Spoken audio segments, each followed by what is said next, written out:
Tifosi la Roma Internet, buonasera, vous écoutez Roma Locuta, la S Roma, une histoire éternelle. Les années 2000.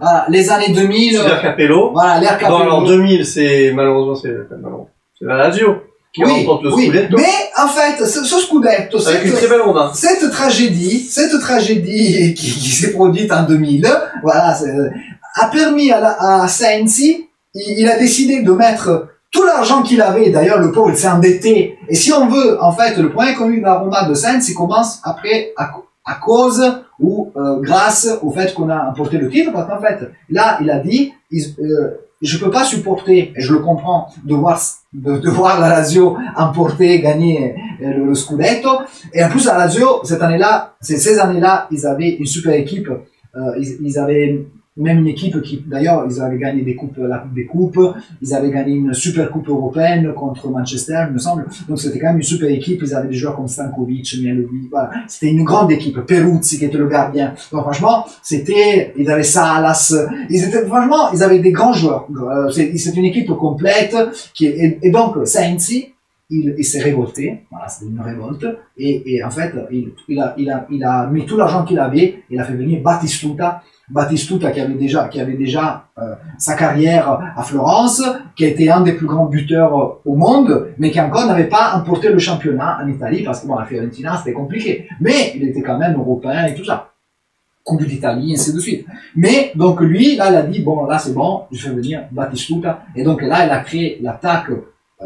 Enfin, moi je pense que dans notre histoire, je ne sais pas si on aura la chance de revoir Totti, Montella, Batistuta, Del Vecchio, voilà, les gars. Le buteur des derbies, voilà, Del Vecchio, voilà. incroyable. Mais si vous imaginez que un de ces 4 joueurs était sur le banc, parce qu'en fait il n'y avait pas la place pour tout le monde, donc je vous laisse imaginer le niveau de cette équipe avec Totti, Montella et Del Vecchio qui étaient titulaires en équipe d'Italie. Hein. Donc voilà, donc là c'était les meilleurs joueurs déjà en équipe d'Italie. Del Vecchio c'est celui qui marque en finale contre la France en 2000 de l'Euro, quoi. Donc voilà, imaginez Montella, titulaire indiscutable de la Roma, et donc voilà, d'ailleurs Montella, il a un peu, l'arrivée de Batistuta, Montella, il n'était pas content, d'ailleurs Montella, il a gardé le 9, il a pas donné à Batistuta le 9, parce qu'il a dit non, c'est moi le patron, quoi, voilà. Donc vous imaginez, mais ça c'était des folies classes, et Montella, l'année du Scudetto, il rentrait et il plantait des buts fantastiques. Regardez le but contre le Milan, le 1 partout,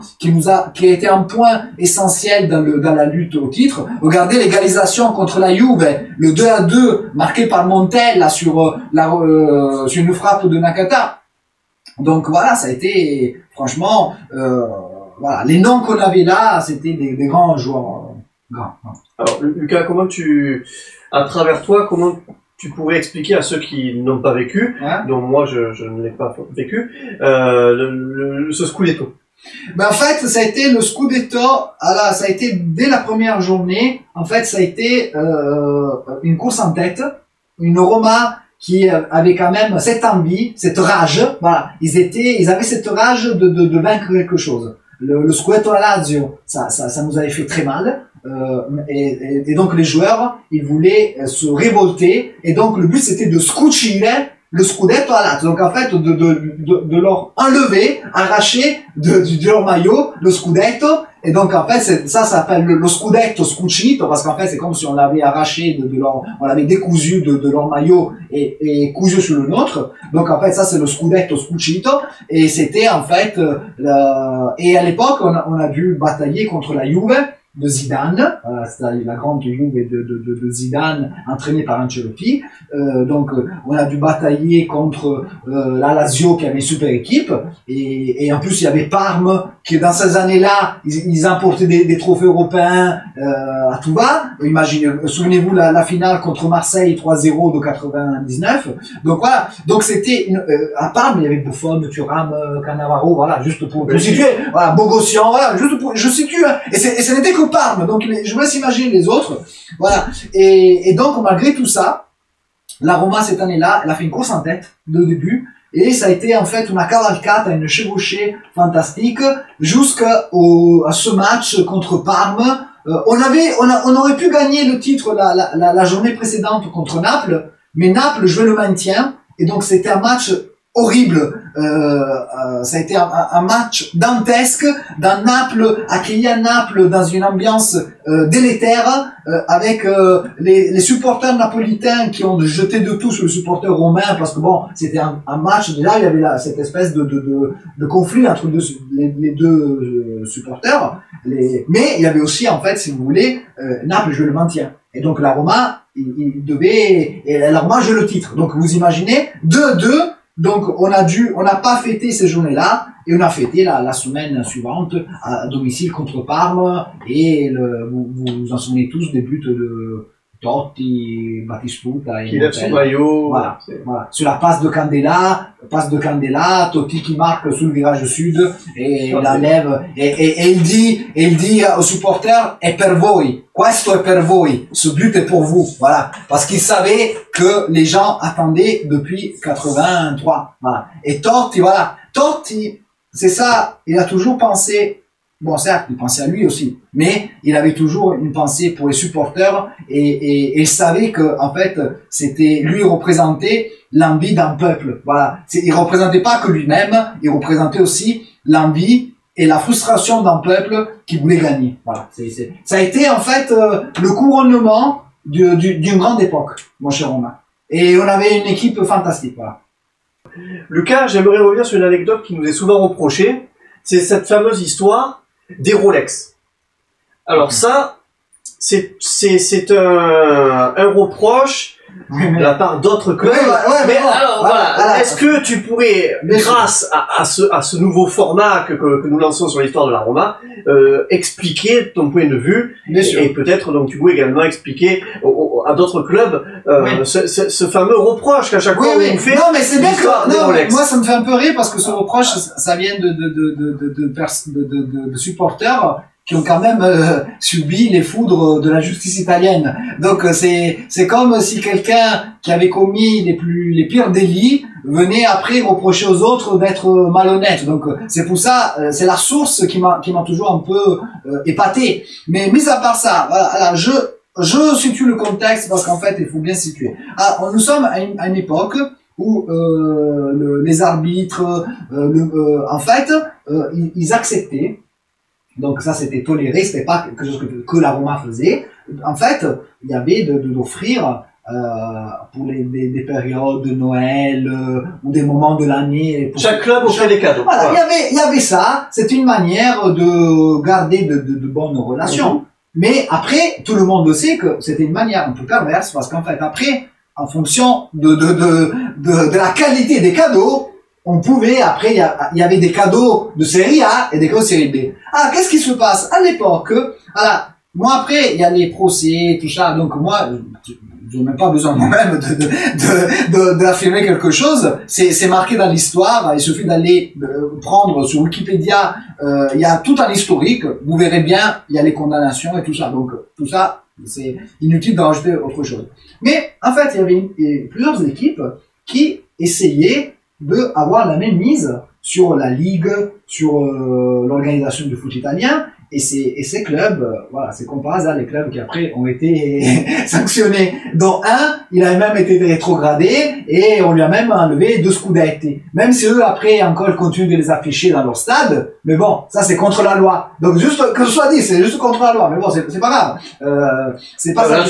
Là tu fais sous-entendu au Calciopoli. Oui. Mais le Calciopoli, je présume que tu parles de la Juventus. Ouais. Mais ils ont été blanchis dans l'histoire. Non, ils n'ont pas été blanchis. Non, il y a pas eu de... Non, mais il faut que sois sûr, parce que il y a des camarades de la Juventus qui ont fait des vidéos, des explications. Non, mais qui prouvent, enfin, qui apportent noir sur blanc que la Juventus a été blanchie. Donc, alors, je rappelle que la Juventus même, les dirigeants, Cobolli Gigli, qui était celui qui était le président de l'époque, en fait, il a lui-même demandé une espèce de grâce à la Fédé, parce que le club aurait dû être rétrogradé en Serie C. Serie C, c'est l'équivalent de national en France. Donc, en fait, la Juve a demandé à la fédération italienne d'être un peu plus clémente. Voilà. Ils ont demandé la Série B avec pénalisation. Et ça, c'est la Juve même qui le reconnaissait. Ça me fait un peu rigoler que quelques années plus tard, quand il y a eu le changement, quand en fait les Agnelli, ils ont voulu reprendre le club, soi-disant, en fait les Agnelli, ils ont eu une attitude, mais c'est la même attitude qu'ils ont eu avec la Super League et tout ça. Voilà, vous le voyez. Je veux dire, tout était déjà écrit à l'avance. En fait, ils ont commencé à dire, mais non, il y avait un complot contre nous, c'était un complot pour favoriser l'Inter. Voilà, moi, je vous renvoie, alors moi, je suis pas supporter de l'Inter, tu le sais, mon cher Romain, je vous renvoie à tout ce qui s'est passé dans les années 90, à l'encontre de l'Inter. Il y a des arbitrages scandaleux. Il y a eu un Juventus Inter qui a marqué l'histoire des mémoires en Italie. C'était en 97. Donc voilà, où on a volé un scudetto à l'Inter avec un arbitrage foireux. Regardez la réaction de Ronaldo, de Phénomène à l'époque. C'était un des plus grands scandales, avec un arbitrage qui a été, franchement, ils ont accordé un penalty à la Juve et ne pas accorder un penalty à l'Inter avec même moi, en tant que spectateur neutre, j'étais dégoûté de ce genre de spectacle. Et on a eu ce genre de spectacle jusqu'à Calciopoli. Enfin, donc on a eu presque 10 ans où en Italie, la Juve était devenue intouchable. Ils faisaient ce qu'ils voulaient. Et les dirigeants s'en vantaient. Ils avaient des dirigeants il y avait la triade Moggi, Giraldo et Bettega, qui était ce trio qui chapeautait la Juve, qui était à la fois, ils décidaient tout, et eux, ils décidaient même, et c'est pour ça qu'ils ont été suspendus, même radiés. Ces gens-là ont été radiés. Donc, je pense pas qu'ils soient innocents. Et après, il y a eu même un procès pénal, non seulement sportif, mais pénal. Donc ces gens-là, en fait, ils ont été inculpés et ça a été prouvé de corruption, au niveau des arbitres, des pressions, une pression faite au niveau des dirigeants de la Fédé, des cadres, des arbitres, tout ça, pour essayer de s'arranger certains matchs, certains arbitrages. Ils se sont même enfermés avec un arbitre dans les vestiaires pour le menacer. Tout ça, c'est le processo di Calciopoli. Donc, eux, après, ils peuvent sortir toutes les cartes qu'ils veulent, tous les papiers. Ils peuvent dire c'était le complot, donc nous, on s'est défendu sous le complot. Ils peuvent raconter tout ce qu'ils veulent, mais... Voilà. Parce que j'ai vu des vidéos sur la Juventus. J'ai des camarades de la Juventus. Ouais, non, mais je salue au passage on peut les saluer. Mais tu rigoles. Mais voilà, noir sur blanc, il prouve que la Juventus est blanchie. Mais non. C'est pour ça. Non, attends. Où est le vrai, où est le faux? Non, s'ils avaient été blanchis, on l'aurait rendu les 2 scudetti. Donc, en fait, on peut pas, moi après, moi je pense, la meilleure des choses, à mon avis, mais moi c'est ce que je ferais moi. Moi, je me tairais. Moi, j'essaierais d'oublier cette époque. Vaut mieux, à mon avis, vaut mieux ne pas en parler. Parce que si on en parle, je pense que c'est pas très brillant pour eux. Moi, je leur donne ce conseil, c'est laissons passer le temps et tournons la page. Parce que vaut mieux ne pas rentrer dans ce détail, parce que sinon après on devrait même parler des médicaments plus ou moins interdits dont ils ont fait usage en 96, 17, 18.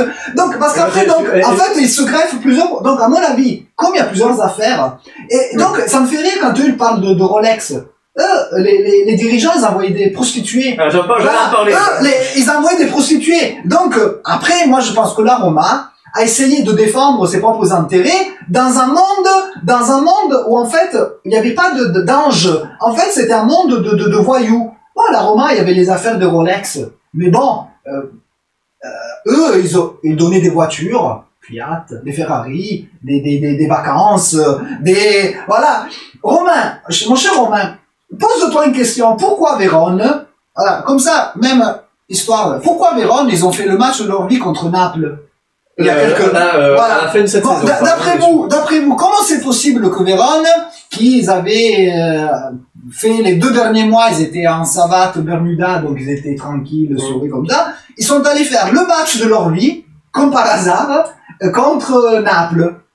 Voilà, c'est tout. Moi, après... J'en profite pour saluer nos amis de SS Napoli France et je suis très en colère contre votre club parce que j'espérais vraiment... Non, mais c'est pas leur faute, c'est pas leur faute. Non, bien sûr, c'est pas leur faute, ils ont trouvé... mais ils ont trouvé... Mais non, j'avais espoir pour Naples. Non, mais c'était même pas leur faute à Naples. Ils ont joué contre une équipe qui a tout donné. Qui a tout donné, à mon avis, le lendemain... Et même contre nous, hein.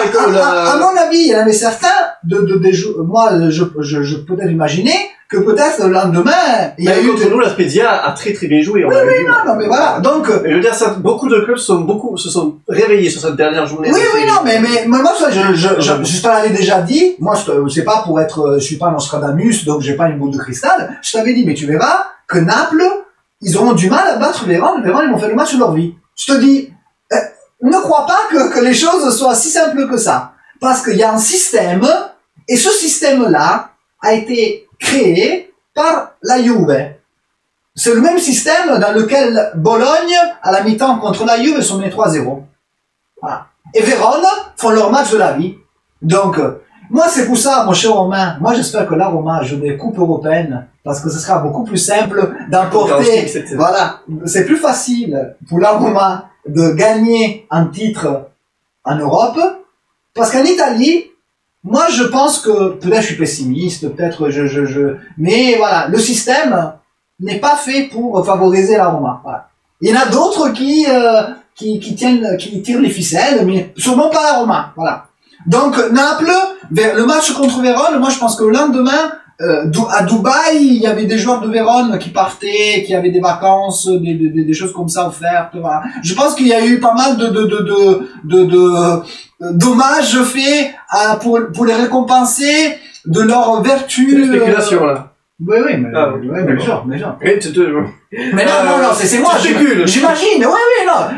J'imagine voilà.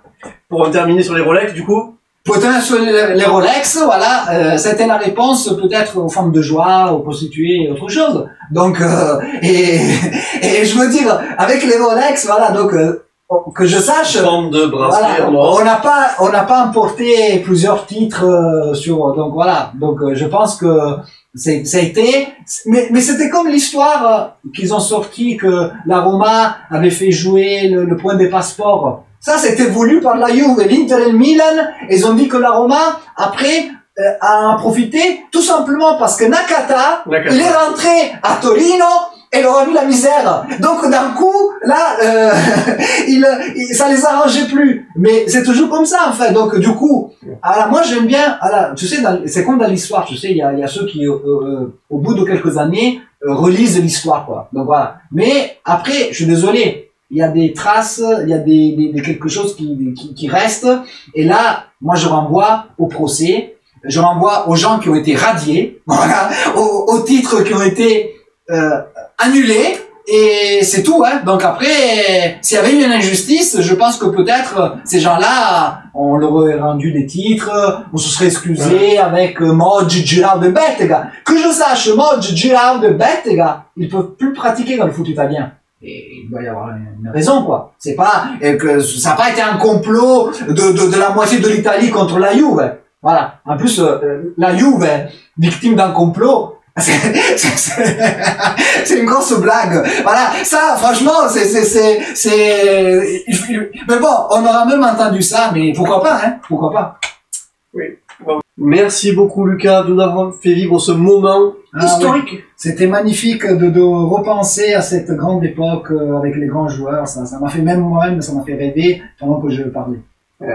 La Magica Nostra Roma. Oui, sempre magica la Roma, sempre. Chers auditeurs, j'espère que cet épisode 6 vous a plu. Je rappelle qu'on est en partenariat avec amoroma.fr, les réseaux sociaux AS Roma francophone et le fameux site historique de AS Roma ultra.org avec toute l'histoire de AS Roma qui est référencée. Lucas, merci beaucoup. On se retrouve dans un très grand moment, peut-être après l'été. Peut-être après l'été, comme ça, voilà, on reviendra en fait sur les années, sur l'histoire contemporaine, voilà. Et là, on est un peu moins dans l'histoire, on est dans le vécu, dans notre vécu. Dans le présent. Voilà, on est dans notre vécu, et donc là, on a peut-être même des images beaucoup plus récentes, et donc on a tous peut-être plus de souvenirs à partager. Voilà. C'est ça. Allez, on laisse dès à présent la parole à Davy, 100% Romanista. pour l'anecdote de Davy. C'est à toi. À la prochaine. Passez un bon été. Ciao. Ciao, ciao. Amis romanisti et amoureux de l'histoire de la Roma, bonsoir. Une dernière anecdote pour vous parler du symbole par excellence du club. Je veux naturellement parler de la louve capitoline, appelée ainsi en raison du fait que sa statue originelle se trouve au musée du Capitole. Si ce symbole est si familier à tous les romanisti, c'est qu'il constitue l'emblème du club depuis sa naissance en 1927. Pourtant, il faudra attendre 70 ans, et donc la saison 97-98, pour le voir apparaître pour la première fois sur le maillot giallorosso, après 20 ans de Lupetto. Aussi surprenant que cela puisse paraître, surtout aujourd'hui à l'heure du merchandising globalisé, l'apparition de la louve capitoline sur le maillot est essentiellement due à la demande répétée des supporters pendant de nombreuses années. Cela fait donc moins de 25 ans que le maillot de la Roma porte l'emblème du club, de la ville et de l'Empire romain antique. Une anecdote à laquelle vous pourrez penser à chaque fois que vous enfilerez avec fierté votre maillot giallorosso. En espérant que cette dernière anecdote vous aura plu, à bientôt et Forza Roma!